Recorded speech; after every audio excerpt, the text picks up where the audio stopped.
Centro Apoio Cancro Feto facilita una paciente na rua ho dihetang assistência saúde e Hospital Nacional de Valadares. Diretora Executiva Fundação Alola, Maria Guterres afirma, Centro apoia cancro feto, hari ho intenção atau facilita inam feton sira, usi área remota sira, nebela ia família ia dili, bele estadia durante tratamento, no facilita sira acesso facilidade saúde, ho dihetang assistência bamoras cancro.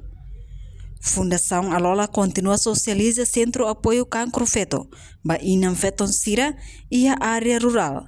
Usi novembro to o dezembro ne, consegue facilita paciente cancro na em rua, facilita diagnóstico ba Hospital Nacional Guido Valadares. Rua nebe mak fendak agora eu fendak ida mai uluk no agora dak ida foi mai to hoin sira usi município lautem. Mabe dadau ne paciente nebe nomor barakli usi município sira incluímos Bobonaro, Dili, nomos Vikeke. Sira maka no caso nebe maka asu tuan o cancro susu.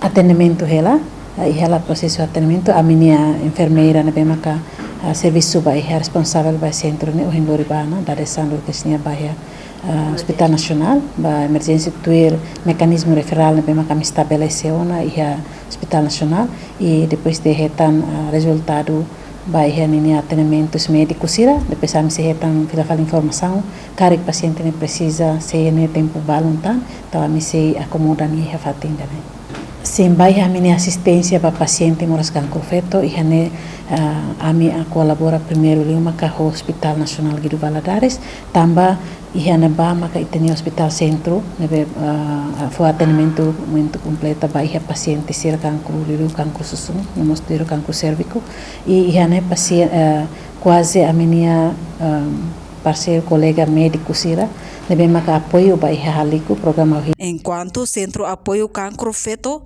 conclui o custo dólar americano rehung atus ida ruanulu resinghat ponto atus neng walunulu no fundo refere apoia husi governo Japão o dólar americano rehung hitunulu resing rua atus neng walunulu ponto limanulu resing rua apoio husi Companhia Esperança Timor-Wang ka eto. Reportagem Melda Fátima, Televisão Timor Post. Janela informação ba emohoto. Atua tem informação atual dia kliu. Kita haluha. Haneham botão subscribe, like. Halo comentário no fahe tutang ba media sosial hotu.